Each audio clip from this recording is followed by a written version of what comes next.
ಮೋದಿ ಮಿತವ್ಯಯ ಮಂತ್ರ ಬೆನ್ನಲ್ಲೇ ಬೆಲೆ ಏರಿಕೆಯ ಶಾಕ್. ಇನ್ನು ಮುಂದೆ ಎಲ್ಲಾ ಕಾಸ್ಟ್ಲಿ ಜನಸಾಮಾನ್ಯರ ಜೇಬಿಗೆ ಕತ್ತರಿ ಬೀಳೋದಂತೂ ಪಕ್ಕ. ಗ್ಯಾಸ್, ಗೋಲ್ಡ್ ಬೆನ್ನಲ್ಲೇ ಪೆಟ್ರೋಲ್, ಡೀಸೆಲ್ ಬೆಲೆ ಏರಿಕೆಯಾಗಿದೆ. ತೈಲ ಬೆಲೆ ಏರ್ತಾ ಇದ್ದಂತೆ ಖಾಸಗಿ ಬಸ್ ಟಿಕೆಟ್ ದರ ಹೆಚ್ಚಳ ಆಗಿರೋದು. ಅಕ್ಕಿ ದರ ಹಾಗೂ ಖಾಸಗಿ ಬಸ್ ಪ್ರಯಾಣದಲ್ಲಿ ದರ ಏರಿಕೆ.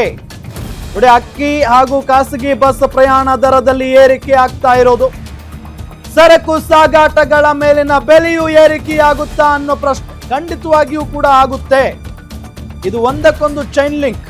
ಪೆಟ್ರೋಲ್, ಡೀಸೆಲ್ ದರ ಏರಿಕೆಯಾದ್ರೆ ಖಂಡಿತವಾಗಿಯೂ ಕೂಡ ಸರಕು ಸಾಗಾಟಗಳ ಮೇಲಿನ ಬೆಲೆಯೂ ಕೂಡ ಏರಿಕೆಯಾಗುತ್ತೆ. ತೈಲ ದರ ಹೆಚ್ಚಾದ್ರೆ ತರಕಾರಿ, ದಿನಸಿ ವಸ್ತುಗಳ ಬೆಲೆಯೂ ಕೂಡ ಏರಿಕೆಯಾಗಲಿದೆ. ಹೋಟೆಲ್ ತಿಂಡಿ, ಊಟ, ಕಾಫಿ, ಟೀ ಮತ್ತಷ್ಟು ಹೆಚ್ಚಾಗುವ ಸಾಧ್ಯತೆ ಅಂತೂ ಇದೆ. ಈಗಾಗಲೇ ಮೊನ್ನೆ ಗ್ಯಾಸ್ ಸಿಗ್ತಾ ಇಲ್ಲ ಅನ್ನೋ ಕಾರಣಕ್ಕೆ ಹೋಟೆಲ್ನವರು 15 ರೂಪಾಯಿ ಕೊಡ್ತಾ ಇದ್ದಂತ ಟೀಯನ್ನ ಈಗ 20-25 ರೂಪಾಯಿಗೆ ಏರಿಕೆ ಮಾಡಿದ್ದಾರೆ. ಸೊ ಈಗ ಮತ್ತೆ ಎಲ್ಲದರ ಬೆಲೆ ಜಾಸ್ತಿ ಆಗ್ತಾ ಇರುವಂತ ಹಿನ್ನೆಲೆಯಲ್ಲಿ ಒಂದು ಟೀ ಕುಡಿಯೋದಕ್ಕೆ 30 ರೂಪಾಯಿ ಕೊಡಬೇಕು ಏನೋ ಗೊತ್ತಿಲ್ಲ ಬೆಂಗಳೂರಿನಂತ ನಗರದಲ್ಲಿ. ಕುಡಿಯುವ ನೀರಿನಿಂದ ಹಿಡಿದು ಎಲ್ಲವೂ ಇನ್ಮೇಲೆ ದುಬಾರಿ ಆಗುತ್ತೆ. ಕುಡಿಯುವ ನೀರಿನಿಂದ ಹಿಡಿದು ಎಲ್ಲದರ ಬೆಲೆಯೂ ಕೂಡ ಜಾಸ್ತಿ ಆಗುತ್ತೆ.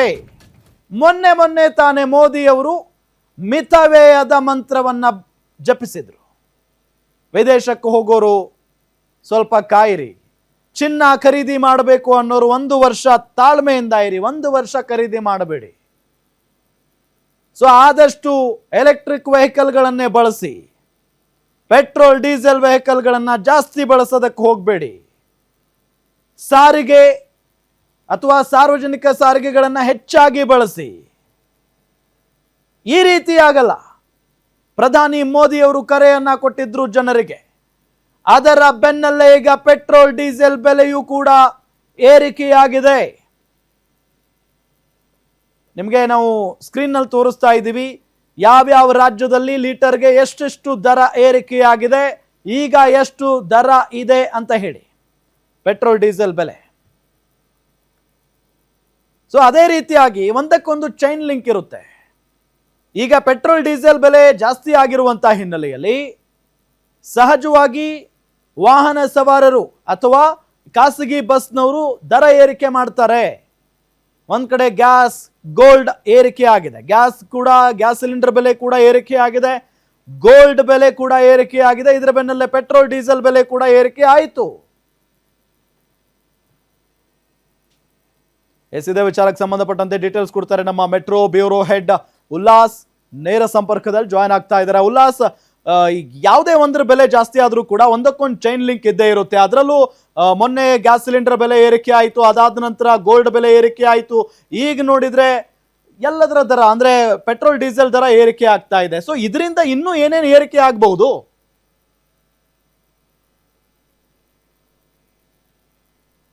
ಡೀಸೆಲ್ ಬೆಲೆ ಏರಿಕೆ ಆಗುತ್ತೆ. ಸೊ ಹೀಗಾಗಿನೇ ಮಿತವಾಗಿ ಬಳಕೆ ಮಾಡೋದನ್ನು ರೂಢಿ ಮಾಡ್ಕೊಳ್ಳಿ ಅನ್ನುವಂತಹ ಒಂದು ಮನವಿಯನ್ನು ಮಾಡ್ಕೊಂಡಿದ್ದು. ಇದರ ಬೆನ್ನಲ್ಲೇ ಪೆಟ್ರೋಲ್ ಮತ್ತು ಡೀಸೆಲ್ನ ಬೆಲೆಯಲ್ಲಿ ಯಾರು ಕೂಡ ನಿರೀಕ್ಷೆಯನ್ನು ಮಾಡಿರಲಿಲ್ಲ ಇಷ್ಟರ ಮಟ್ಟಿಗೆ ಜಾಸ್ತಿ ಆಗುತ್ತೆ ಅಂತ ಹೇಳಿ. 1 ರೂಪಾಯಿ ಅಥವಾ 1.5 ರೂಪಾಯಿ ಜಾಸ್ತಿ ಆಗ್ಬೋದು ಅನ್ನುವಂಥ ಒಂದು ನಿರೀಕ್ಷೆ ದೇಶದ ಜನರಿಗೆ ಇತ್ತು. ಆದರೆ ಪೆಟ್ರೋಲು ಡೀಸೆಲ್ನಲ್ಲಿ ಪೆಟ್ರೋಲ್ ಪ್ರತಿ ಲೀಟರ್ಗೆ 3 ರೂಪಾಯಿ 27 ಪೈಸೆ, ಹಾಗೆಯೇ ಡೀಸೆಲ್ 3 ರೂಪಾಯಿ 12 ಪೈಸೆ ಹೆಚ್ಚಳವನ್ನು ಮಾಡಿರುವಂಥದ್ದು. ಸೊ ಇದು ಚೈನ್ ಲಿಂಕ್.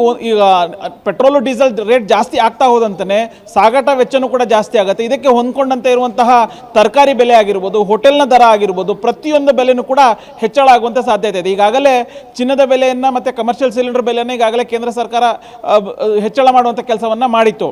ಈಗ ಅದರ ಬೆನ್ನಲ್ಲೇ ಈಗ ಪೆಟ್ರೋಲ್ ಮತ್ತು ಡೀಸೆಲ್ ದರ ಹೆಚ್ಚಳ ಆಗಿರೋದ್ರಿಂದ ಅದಕ್ಕೆ ಪೂರಕವಾದಂತಹ ಅದನ್ನು ಹೊಂದ್ಕೊಂಡು ಅಂದ್ರೆ ಸಾಗಾಟ ವೆಚ್ಚ ಏನಾಗುತ್ತೆ ಅಂದ್ರೆ ಲಾರಿ ಮೂಲಕ ಬೇರೆ ಕಡೆಯಿಂದ ತರಕಾರಿ ತರುವಂಥದ್ದಾಗಿರ್ಬೋದು ಅಥವಾ ಬೇರೆ ಬೇರೆ ವಸ್ತುಗಳನ್ನ ತರುವಂಥದ್ದಾಗಿರ್ಬೋದು, ಇವೆಲ್ಲದರ ದರನ್ನು ಕೂಡ ಹೆಚ್ಚಳ ಆಗುವಂಥ ಸಾಧ್ಯತೆಗಳು ಸ್ಪಷ್ಟವಾಗಿ ಗೊತ್ತಾಗ್ತಾ ಇದೆ. ಈಗಾಗಲೇ ಖಾಸಗಿ ಬಸ್ಗಳ ಪ್ರಯಾಣ ದರವನ್ನು 10% ಇಂದ 30% ತನಕ ಏರಿಕೆ ಮಾಡುವಂಥ ಕೆಲಸವನ್ನು ಖಾಸಗಿ ಬಸ್ನ ಮಾಲೀಕರು ಮಾಡಿದ್ದಾರೆ. ಈಗಾಗಲೇ ಕಮರ್ಷಿಯಲ್ ಸಿಲಿಂಡ್ರು 900 ರೂಪಾಯಿಗಿಂತ ಹೆಚ್ಚು ಜಾಸ್ತಿ ಮಾಡಲಾಗಿತ್ತು. ಸೊ ಹೀಗಾಗಿ ಅಂದು 10% 5ರಿಂದ 10% ಮಾತ್ರ ಹೋಟೆಲ್ ದರವನ್ನು ಹೆಚ್ಚಳ ಮಾಡುವಂಥ ಕೆಲಸವನ್ನು ಹೋಟೆಲ್ ಮಾಲೀಕರು ಮಾಡಿದ್ರು.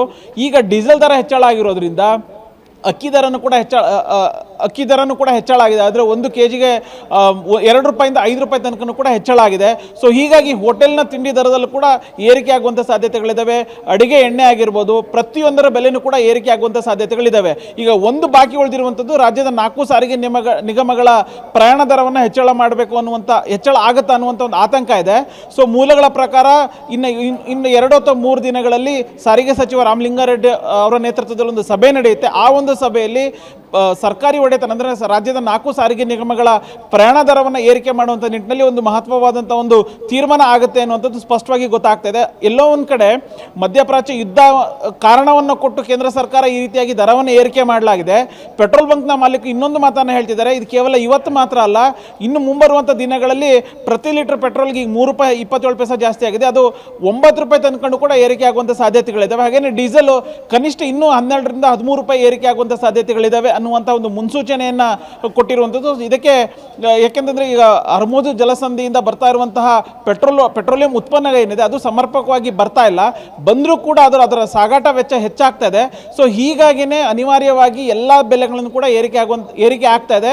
ಇದಕ್ಕೆ ಚೈನ್ ಲಿಂಕ್ ಎನ್ನುವಂತೆ ಒಂದು ಪೆಟ್ರೋಲ್ ಡೀಸೆಲ್, ಪ್ರಮುಖವಾಗಿ ಪೆಟ್ರೋಲ್ ಡೀಸೆಲ್ ಮತ್ತು ಕಮರ್ಷಿಯಲ್ ಸಿಲಿಂಡ್ರು ಮತ್ತು LPG ಇದೆಲ್ಲದರ ಬೆಲೆ ಜಾಸ್ತಿ ಆದರೆ ಅದಕ್ಕೆ ಹೊಂದ್ಕೊಂಡಂತೆ ಅದಕ್ಕೆ ಪೂರಕವಾದಂತಹ ಎಲ್ಲ ವಸ್ತುಗಳ ಬೆಲೆನೂ ಕೂಡ ಜಾಸ್ತಿ ಆಗ್ತದೆ. ಸೊ ಈಗ ಒಂದೊಂದಾಗಿನೇ ಏರಿಕೆ ಆಗುವಂಥ ಸಾಧ್ಯತೆಗಳಿದೆ, ಒಂದೊಂದೇ ಏರಿಕೆ ಆಗ್ತದೆ.